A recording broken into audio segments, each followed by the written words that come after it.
Hello, movie lovers! Welcome to Rapid Fire Fridays from Movie Talk Express, the weekly movie show where we bring you the biggest movie news stories throughout the web and everything going on in the world of movies. I'm Jacob Bartley, your host of the MTE Movie Podcast, and I'm here with my co-host, my co-writer, co-founder of Movie Talk Express, Gio Ramos. What's going on today, man? Doing good. Nice day outside. I was just cruising down the street in my 6'4". Oh, really? I didn't know you owned a 6'4", bro. I don't. I own a Honda Accord. I believe it's pronounced 6'4", though. Well. Get it right, man. Okay.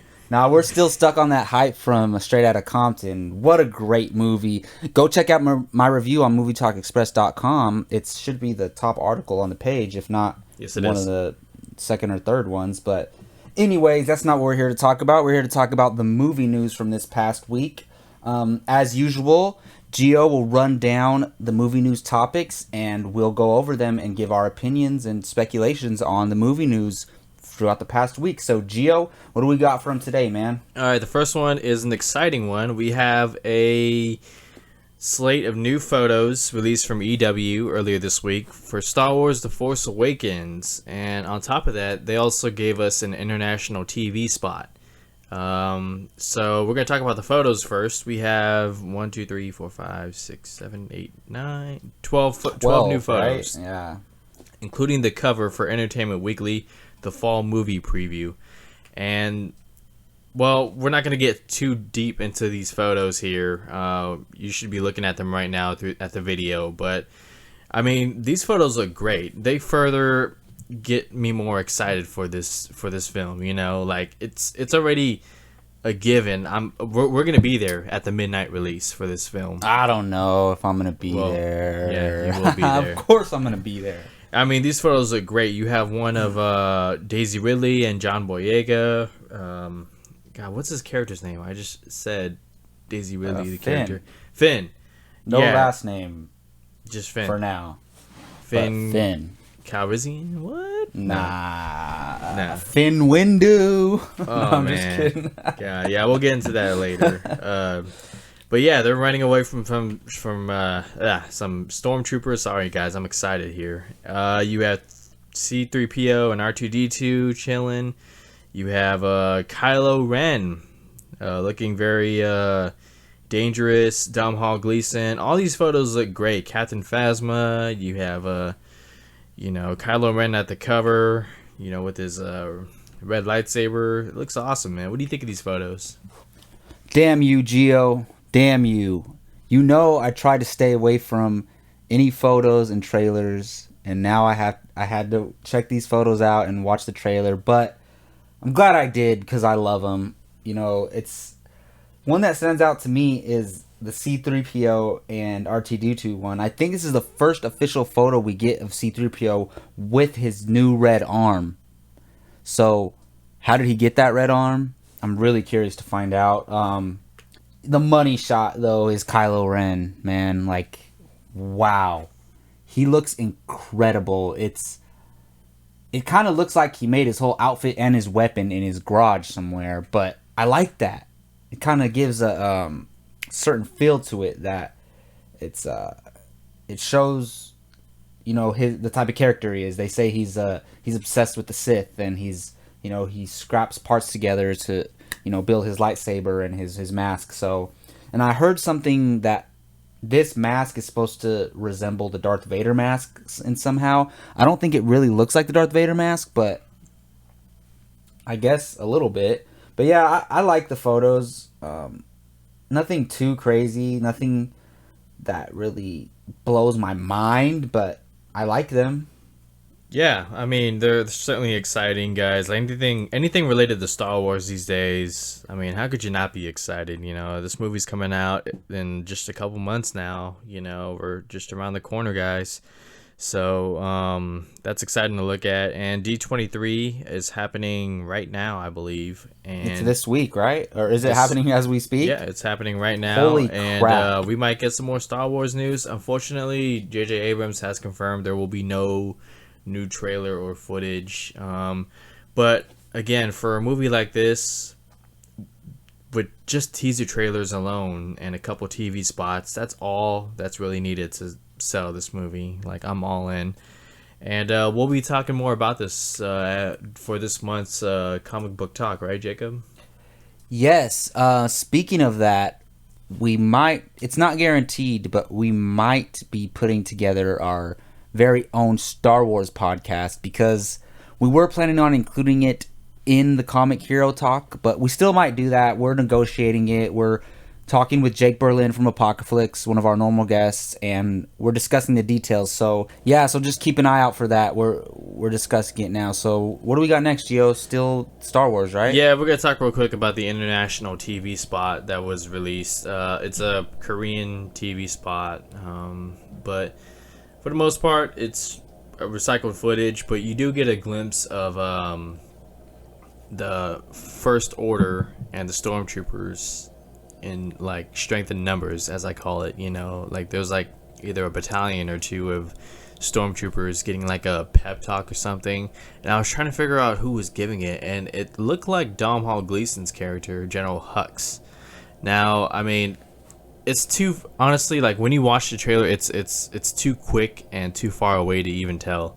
But all in all, recycled footage TV spot, about one or two shots of new footage, very brief, but still exciting, like I said.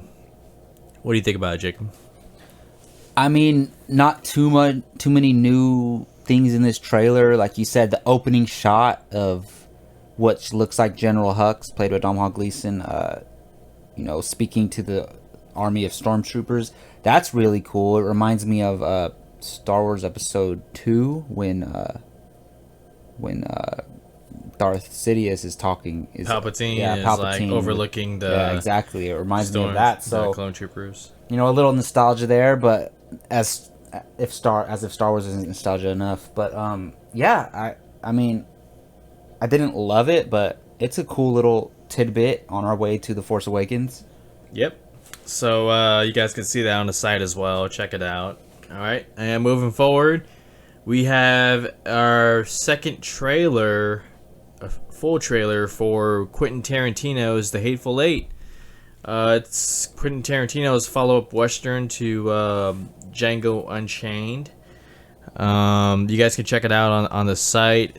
The Hateful Eight stars Kurt Russell, Jennifer Jason Leigh, Tim Roth, Michael Madsen, Samuel Jackson, Walt Goggins, and Bruce Dern. A lot of Tarantino regulars in this film, and I like that they're all back. Well, most of them. We're talking about Tim Roth, Michael Madsen, and Samuel Jackson. Because Tarantino, he always gets good performances out of these guys. I mean, when they're working with Tarantino, they're not phoning it in or anything. They're like really legitimately, focusing and in their characters. And I really like this trailer. The performances look great.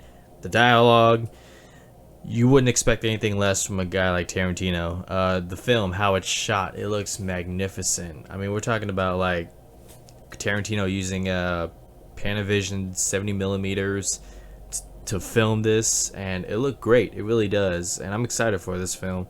What do you think about it, Jacob? All right, let me preface this by saying that I'm really looking forward to the movie. It's a Tarantino movie. It's a Western. I loved Django Unchained, but I didn't really like this trailer, honestly. I didn't. Okay. Nothing about it really excited me. It just like was a whole bunch of characters cocking their guns the whole time. That's all it was. But there were some highlights in this trailer. I absolutely love that scene when they first walk into the cabin, and Kurt Russell and Jennifer Jason Leigh, when he has her cuffed, and he says a few things, and he's like, "I'm taking her to hang," and then she lifts up her neck like she has a noose around it and sticks her tongue out. That was hilarious. If this is any indication what the movie's gonna be like, that little snippet, I'm totally in. But as a trailer as a whole, I didn't really like it, honestly. But okay. Can't wait for the movie. I mean, regardless, it's Tarantino. Like, his trailers could be the most pathetic things ever, the most boring things ever. But when it has Tarantino's name on it, it's like even though the trailer sucked, I still got to see this film because But you like the trailer, right? I'm just saying, like in Yeah, general, in general. like if somebody But was, I think this was a Green Band trailer, right? yes, That's why, because they can't show more than everyone cocking their guns. Like, right, let me see the Red Band trailer and then get back to me. Like, so. okay, yeah. So guys, check out the trailer. It's on our site. Some analysis and speculation, and okay, moving forward from one trailer to another, we have a brand new trailer for Ride Along 2. Okay, let's see. Ride Along 2 stars Ice Cube and Kevin Hart. They're back in this buddy cop sequel. And this time the duo, they head to Miami to go and take down this drug lord played by Benjamin Bratt. And they team up with some other cops. Ken Jeong's in the movie from the Hangover films. You have Olivia Munn, who's about to star in X-Men Apocalypse. And about 40% of this trailer was funny to me. There's a nice cameo of Tyrese in his Fast and Furious character persona. I'm not entirely sure if they're doing a crossover or anything like that, but that was a nice, funny moment. But it's typical Kevin Hart humor.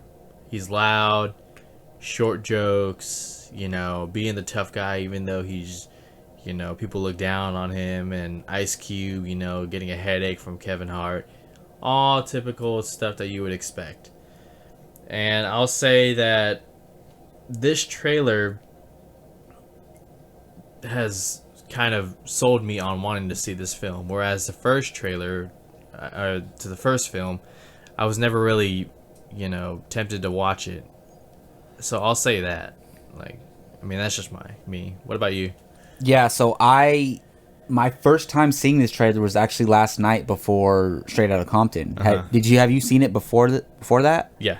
Oh, so yeah, I hadn't seen it until then, and I actually kind of liked the trailer, but here's the thing. I thought the first Ride Along was absolutely horrible. It was not a good movie. It was not clever. There were some funny parts, I can't deny. I like Kevin Hart. I think he's hilarious, but just as a movie, the Ride Along sucked. Mm-hmm. But it made money. Of course they're going to make a sequel. I actually think this new one is going to be a lot better than the first one. But I think the problem is they made these movies PG-13. Which is fine. You're going to make more money. The teens can go to the movies. But I feel like a movie like this should be rated R. With Ice Cube and Kevin Hart, it should be rated R. And I don't know what it is. This is kind of like... This is not fair, but I don't like Olivia Munn for some reason. It's not fair. Really? I have no legitimate reason behind that. I just don't like her persona. I don't know. And she's a good-looking woman, but I'm personally not attracted to her. It's so weird. I have no idea why. And it's funny because she's going to be in X-Men Apocalypse. I'm going to have to deal with that. And then you're going to love her. I hope so. Mm-hmm. But I don't know why. I admit it's unfair, but anyways, yeah. I'll be in theaters to see Ride Along 2. Why not? Yeah. Clearly fans love Kevin Hart. The first film made over $100 million in profit alone for a small comedy film, which is pretty incredible, for its own right. But yeah, you can look out for that movie come January of next year. So moving forward, we have some big news on a Mortal Kombat reboot. I've been waiting for a Mortal Kombat reboot for the last 5 years, ever since, Kevin Tanahacharan. Oh, I totally mispronounced that name. But he made this short film on YouTube. You can watch it, called Mortal Kombat Rebirth. And it was his pitch to Warner Brothers to make a new Mortal Kombat film. One that was, dark and gritty and, very like Christopher Nolan Dark Knight like. And I thought it was incredible. It had so many views online, and everybody wanted to see this guy's version of Mortal Kombat. And unfortunately, Warner Brothers decided, no, we're just gonna make a web series online, and they did 2 seasons of Mortal Kombat Legacy. That was a pretty cool series. I mean, the second season I kind of just lost interest, but you know, it was because I wanted to see a full-length feature. And as of last week, we had some news from Warner Brothers. Apparently, they brought in director James Wan to produce a new live-action film. This, according to a report from the tracking board. Wan will oversee the project with a script from Mortal Kombat Legacy writer Oren Uziel and David Callahan, who did Godzilla from last year. So this Mortal Kombat live action film is moving along finally after some time. And apparently there's a synopsis you guys can check out on our website. I wrote it all up for you guys. But it looks like we're finally getting another Mortal Kombat film. All I have to say is it's about time. Warner Brothers should have done this a few years ago when they had all this momentum. I don't know why they didn't do it, but fans really want to see another Mortal Kombat. And it's finally happening, and I'm glad it is. Jacob, how do you feel about Mortal Kombat getting another film? This is so stupid. Why are they making... No, I'm just kidding. I was going to say, man. Oof. Oh, you know I love Mortal Kombat. Yes, yes, yes, please, yes. I'm just so happy to hear that they're moving forward with this. It is such a beloved property, and the name alone is going to get butts in the seats. I'm telling you, I wouldn't make a Mortal Kombat movie for $100 million, but I would make a Mortal Kombat movie for $30 million and make it rated R, and I guarantee you it'll triple its budget if you make it for $30 million. Guaranteed. So, but that's besides the point. I'm just so glad they're making one. Even if they make it PG-13, I don't care. Mortal Kombat is one of my favorite franchises in general. There's Star Wars, there's Marvel, there's DC, there's Power Rangers, and then there's Mortal Kombat for me. Those are my top 5 brands of geekness that I geek out about. So I cannot wait for this movie. What did I always used to tell you, man? I always wanted to make a Mortal Kombat movie. If I could direct a movie, it would be Mortal Kombat. Yeah. And I think they could do so much with this. They can... I would like for Liu Kang to be the main character, but... Oh, I already have someone in mind to play Liu Kang. But keep the... Focus on those 3. Liu Kang, Johnny Cage, and Sonya Blade. It makes perfect sense. You could almost have an Avengers type team up movie with these characters, and I wouldn't mind seeing Scorpion or Sub-Zero. It would probably be Sub-Zero on their side, And okay. That way you can have Scorpion on Shang Tsung's side or whatever, and obviously Scorpion. You want to see Scorpion and Sub-Zero because they're part of 2 separate clans, and they're rivals. And I'm pretty sure they would jump.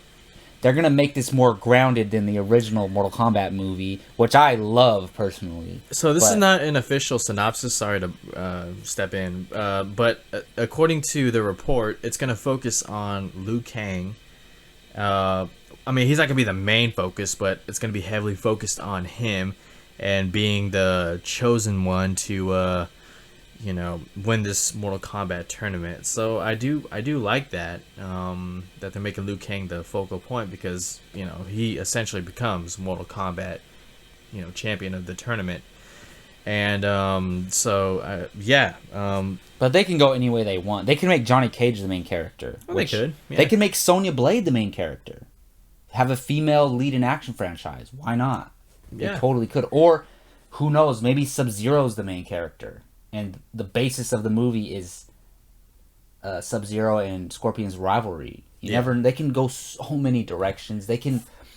I don't want to say they can make a cinematic universe because I don't think any of these characters, other than maybe Scorpion and Sub-Zero, can lead their own film. But they can make a franchise for sure. They can make a franchise for damn sure. Because, they have so many villains, dude. They have, Shang Tsung, Shao Kahn, God, who was that guy? with the 4 arms Dude, or with Ogoro. the 6 arms, whatever. Yeah, and then there's Quan Chi. I don't know if you remember him, and Shinnok. They can do so many movies because the stakes can just be raised higher and higher and higher. You know, they can start off with You can make a Sonya Blade and Jack spinoff film. You know, and or I think the only one for now that could be a potential spinoff would be a Scorpion Sub-Zero. Oh, yeah. thing. Dive into their past, the history of the clans. Yes, because the Mortal Kombat movie is not going to be able to just cover that much ground, you know, unless one of them are the main characters, which I wouldn't mind. But I'm curious to see if they're gonna like just have Sub-Zero and Scorpion masked up, or are we gonna see their faces? I think we're gonna see their faces. Yeah, I wouldn't mind, even though it's kind of cool that they're mysterious, but I want to see their real people so we can care about them. You know? I think their mask are gonna be kind of like their battle mask. You know, like they're ready to go to war and all that. Yeah, dude. As you can tell, we both cannot wait. Oh, I'm excited for this. What do you think of Tony Jaa playing Liu Kang? Oh, that's the guy from Furious 7.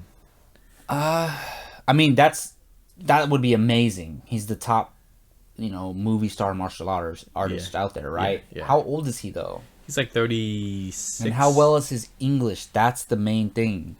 Well, you want him to lead a film? I mean, you have a guy who's Shaolin who speaks perfect American English. I mean, I wouldn't want that, but I mean, I guess it depends. I mean, right? I mean, well, I don't know. You're more familiar with him than I am. How well is his English? His English is not that well. See, but he's gonna have to talk a lot. Jackie Chan's English wasn't that well either. If you can, here's the thing. Yes, you can cast him, but you better capitalize on casting Johnny Cage and Sonya Blade. Yeah. For Johnny Cage, just get Zac Efron. I mean, it's problem solved. Oh, that would be awesome. That would be freaking awesome. That's a good choice. But real quickly, I know we're spending a lot of time on this, but what disappointed me the most is the initial short film. Have you seen it? The first one? It's called Mortal Kombat Rebirth. Mm-hmm. They had Jax and Sonya Blade cast so well. Like they Michael had J. White. Michael J. White as Jax. And Jerry Ryan, I think that's Jerry Ryan. I'm pretty sure it's Jerry Ryan as Sonya Blade. Those two together. I would love Michael J. White as Jax, but it's not going to happen now, obviously. Yeah, and it's just. What about Michael B. Jordan? No. You could. He could use another franchise and get Dwayne Johnson to play Goro. You know, you're all set. You know. All right, we got to move on from Mortal Kombat. What do we got next? Oh God, I'm getting all sweaty over Mortal Kombat. I love it. Speaking of Dwayne Johnson and Zac Efron. Those two are set to star, and Dwayne Johnson confirmed this on his Twitter, so I can say that they are set to star in the upcoming Baywatch movie. That's right, people. The 90s popular TV show is turning into a movie. We're getting Baywatch, the movie, and Zac Efron and Dwayne Johnson are in the lead roles. They're gonna, play these lifeguards, and so Johnson is going to be the by the book serious veteran lifeguard. Really? And Zac Efron is going to be the young kind of hothead guy. This is according to a report released. Wow, I didn't hear that, but that's awesome. From Deadline. Yeah. So these two together, and from what Johnson has said, it's going to be a rated R. It's going to be big, fun, and Deadline said it's going to be kind of like a 21 Jump Street-esque type film. So, taking all that into consideration, I'm excited to see Zac Efron and Dwayne Johnson, their comedic chemistry, what they can bring together, make it fun, make it sexy, so to speak, all that kind of stuff. When you throw in terms like 21 Jump Street, and you have these two guys, I really think this can, be a success. Do you feel any differently?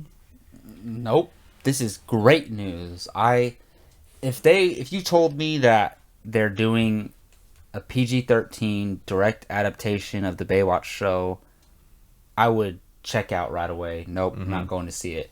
Maybe if The Rock was still attached, of course, but no. But you tell me they're doing a rated R 21 Jump Street style hard R comedy starring Dwayne The Rock Johnson and Zac Efron, who both of them are are great comedic actors. Zac Efron in Neighbors was incredible.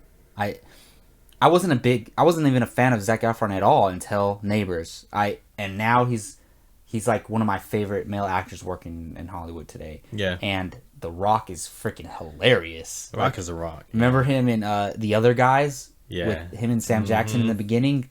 He has such great comedic chops. And even in Pain and Gain, he was really funny in Pain and Gain. Yeah, he had his funny moments. So, yeah, dude, this is perfect. This is absolutely perfect. And Seth Gordon, the guy who directed Horrible Bosses, the first one, will direct this film. And I love how it's all coming together. Now, I told the viewers who read the story on our blog on the site that I would give my list of who I want to see play the females in this Baywatch film. Oh. And I asked you to make a list too for this. Yeah, I got a few names. So, as promised you guys, I'm going to give you my 3 choices for Baywatch females who I want to see in this film. And this is just my choice. You guys, if you have yours, and if you're brave enough, go ahead and give us yours in the comments. But I have Alison Brie, who was from Get Hard. I mean, that's the only one I know her from. But when I saw her in Get Hard, she was just sexy. She was in Community, like the TV show. She's one of the stars of that show. Really? Yeah. Wow. Yeah. Beautiful. And she's in the upcoming movie with Jason Sudeikis, Sleeping with Other People. Oh, really? Yeah. Wow. It's them two starring. God, I gotta check that out. Yeah. Actually, I saw that. Never mind. All right. Next up, Alexandria Daddario. And I kind of consider her the nod. No, wait, I'm not going to say that. Never mind. I was going to say she's the nod to Pam Anderson, but she's better than that, in my opinion. And how was her chemistry with Dwayne Johnson? In San Andreas, because I haven't seen that one yet. It was decent. It wasn't horrible, but it wasn't like, oh my god, they have great chemistry. It wasn't. I didn't have that reaction, but it's kind of weird because I have a feeling if she's gonna be in the Baywatch movie, she would be a sex symbol, you know. And in that movie, she played his daughter, so it's kind of weird. But I feel like if she was in it, she would be more of like Zac Efron love interest or something, you know, or like Zac Efron's hitting on her the whole time or something. So yeah, I mean, that would be cool. I don't think they would have a romantic relationship in the movie, so probably not. I mean, that would be a little bit too cliched, in my opinion. But yeah. And last one is Rihanna. Wow, that's a good name. Yep. Dude, I can't believe I thought of Alexandra Daddario, but I kind of knew you were going to bring her up, so I didn't have her on my list. But I can't believe I didn't think of Alison Brie, man. That's her name, right? Yes. She is beautiful. Wow. She might honestly be the hottest woman on the planet. Like, I know I love Scarlett Johansson and Margot Robbie, but this woman, oh my goodness. First of all, in Get Hard. Wow. And then in the trailer for Sleeping with Other People, she is absolutely gorgeous. Her body is perfect. Anyways, we're not here to talk about how sexy women are we? Jacob. Let me give you my list. And I think she's dating Dave Franco, that lucky guy. Dave Franco. Yeah, I mean, when I think of a Baywatch girl, forgive me, but I think of a woman with big breasts, you know? Oh boy. Okay. So, yeah. No. You're right. That's Baywatch. Yeah. You have Pam Anderson running down the beach, and you were saying someone to kind of replace Pam Anderson. Even though I don't really like her as an actress, Kate Upton would kind of be the perfect choice for this, I think. Even though I don't really like her that much, if you're looking for a sex symbol to fill that Pamela Anderson role, Kate Upton. But I have a choice that I think would be perfect for this because she's really fit. She's a badass. I think she could be like a lifeguard, not like a damsel in distress, but you might not know who she is, but her name is Katie Lotz. She played Black Canary on the Arrow show. Oh, and her. she's coming back as White Canary on Legend of Tomorrow. Look her up. Her name's Katie Lotz, Lotz. She's absolutely gorgeous, and I think she could play like a very fit, athletic woman lifeguard. So I think that would be a great choice. That is a pretty good choice, man. Yeah, I would not mind. But, I kind of want to... I wouldn't mind seeing somebody who hasn't really played that sexy role yet. And I'd love to see them to have, show their comedic chops. And this is someone I've had my eye on for a while. But Felicity Jones, I think she would be a very interesting choice. Because we've seen her play, the quiet... Not necessarily quiet, because she was pretty strong in The Theory of Everything. She was a strong woman. But, she was so reserved in that movie, Mm-hmm. I feel like I want to see her go balls out comedy, be really funny, and, in a rated R film with Zac Efron and The Rock. So, I think she would be a great choice. And even though I don't think it would be a really great fit, I think maybe Eva Green might be a good fit. I don't think anybody would complain about Eva Green being in a Baywatch movie, honestly. But yeah, my number one choice would be Katie Lotz as a female lifeguard. I think she would be great. But, Eva Green would be I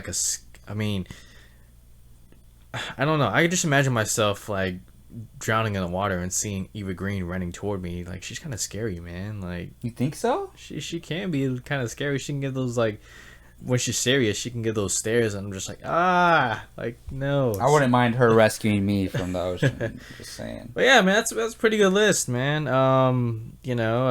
Felicity Jones was supposed. Speculation. She was supposed to play Black Cat in the Andrew Garfield Spider-Man universe, and Black she Cat was the character that becomes Black Cat. She's a pretty sexy character, especially in her outfit. She's great in The Theory of Everything. Yeah, so, you guys, those are our choices for females we want to see in Baywatch. Please give us yours in the comments. I know you have one or two that you want to see. Let us know. Don't be shy. All right, and moving forward, we're going to get into a very serious note. We have Martin Scorsese and Leonardo DiCaprio, and they are set to collaborate again for The Devil in the White City.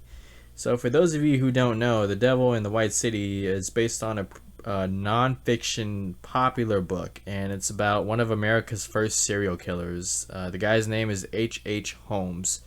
He committed a mass murdering at the 1893 Chicago World's Fair. This guy killed, they said, anywhere from, I think it was 20 to 200 people, and this guy was a complete psychopath. He was straight up ruthless, just a killer. I haven't read the book. I don't know why the hell he did that, but yeah. So Scorsese and DiCaprio are making this movie, and DiCaprio is said to play the mass murderer, the guy who took people to what they called the murder castle, and he had a gas chamber, crematorium, place where you cremate people. Yeah. And a dissecting table. It was very graphic from what I've heard. Wow. So just seeing DiCaprio in a villain, psychopathic killer mode, I don't think we've ever seen him at that scale before. I posted a picture of him in Django Unchained, and he was sort of a villain, very evil kind, but this is a step up, So from what you've read and heard, and Scorsese directing it, how do you feel about this? This is your favorite actor here. Yeah, I was just gonna say, everybody that knows me and knows my movie preferences knows that I love Leonardo DiCaprio. Mm-hmm. He's in my opinion, he's the best actor working today.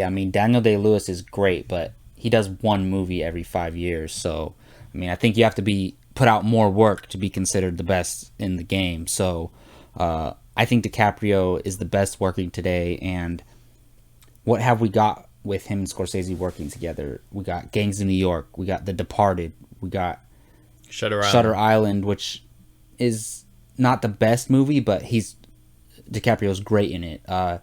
And then we got Wolf of Wall Street, of course. And so, what's not to like about this? I'm really excited about this, and especially because it's a role that we haven't seen DiCaprio really play yet. Like you said, he played the villain type character in the Django. I'm trying to think if he played a bad guy before. Maybe he has, not that we know of. But yeah, this sounds like it's gonna have a lot of horror elements. Mm-hmm. This is a horror movie. Yeah, it sounds like. And I heard one of the main characters is a detective, right? That's tracking him down. Yes. Who's gonna play that detective? Give me a Jake Gyllenhaal, or even like a Tom Hardy again, or Jake Gyllenhaal would be a amazing choice. And especially he played a detective in Prisoners. Prisoners, yes. What if you heard they cast Jake Gyllenhaal in that role? Would you lose your mind? Oh man, that might get me a little bit more excited than what DiCaprio is doing with Tom Hardy and Inarritu right now. But I mean, yeah. And how can you top that? You know? Yeah, but man, dude, you're on to something, man. Yeah, just I'm looking forward to the movie regardless, but it's really going to depend on who they cast in that other role. It might be I don't know what year it's coming out, but it could potentially be my favorite movie or my most anticipated movie for that year. Yeah, I mean, guys, Scorsese, DiCaprio, this is big right here. I mean, you know, they've given us a lot of great hits and really exciting, man. And people are saying that this is going to be DiCaprio's, you know, finally the one that wins him an Oscar, but they're forgetting about the one that's coming out this year, The Revenant. Oh yeah, I think he's going to be one of the favorites this year. Yeah, for sure. All right, moving on. Last topic, we're going to take it into a little bit of a lighter note here, something a little more happier, so to speak. Lego Batman. The studio has found their Joker, Lego Joker, in Zack Galifianakis. And Zack Galifianakis will join Will Arnett as Batman and Michael Cera as Robin. I like this casting. Galifianakis is a funny guy. He could be creepy at times. He definitely has that voice that he can lend to a Lego Joker, you know, where it could be fun but creepy, like I just said. And I like how this movie's shaping up. The cast looks pretty, you know, good. It's a strong cast. Chris McKay is set to direct, who was the understudy of Phil Lord and Chris Miller. I always get their names mixed up from Lego Movie. Yeah. And plot details are thin, but it's going to cover every era of Batman filmmaking. Sorry, guys. That was me. I was playing on my laptop. My apologies. How rude. But anyways, yeah. Lego Batman. Zack Galifianakis is the Joker. What do you think, man? Yeah, of course. Why not? It's voice work. You know, Galifianakis is very talented in the things he says and improvising and stuff. So I think they'll let him improvise a lot during the recording of this. Mm-hmm. And I absolutely loved the Lego Movie. It's my favorite animated movie in the last couple of years. You know, that and Inside Out. And I love Will Arnett as the voice of Batman. I think Michael Cera is a great choice to voice Robin. And this is a perfect choice to voice the Joker. I mean, I would have loved if somehow they got Mark Hamill to do the voice, but this is more of a comedy Mark Hamill's so more of... he voices like the dark Joker in the scary cartoons and video games and stuff. So as far as a comedic Joker in a Lego Batman movie, Galifianakis is the perfect choice. Mm-hmm. Now, I threw in this suggestion. What do you think about the idea of Arnold, if they include Mr. Freeze in this film, Arnold Schwarzenegger voicing that character as a nod to how unintentionally funny and jokey his portrayal was in Batman and Robin? How fun would it be just to, Mr. Freeze, you get Arnold Schwarzenegger back in this role? What do you think? Like, man, buy or sell? I sell it because I don't want to be reminded of that movie, please. And I don't think WBDC wants to remind people of that movie, but it would be fun though. I mean, just to like poke fun at it. It would be fun because they're gonna make a whole bunch of jokes about Right. everything that has to do with Batman. And So, this film is coming out in 2017, which is 20 years after Batman and Robin. So yeah, it could be a little fun nod. Why not? Hey, who's gonna care? Nobody's gonna care. yeah, come on, guys. I think it'd be fun. Make Arnold Schwarzenegger voice Lego Mr. Freeze. It will be funny, I'm telling you.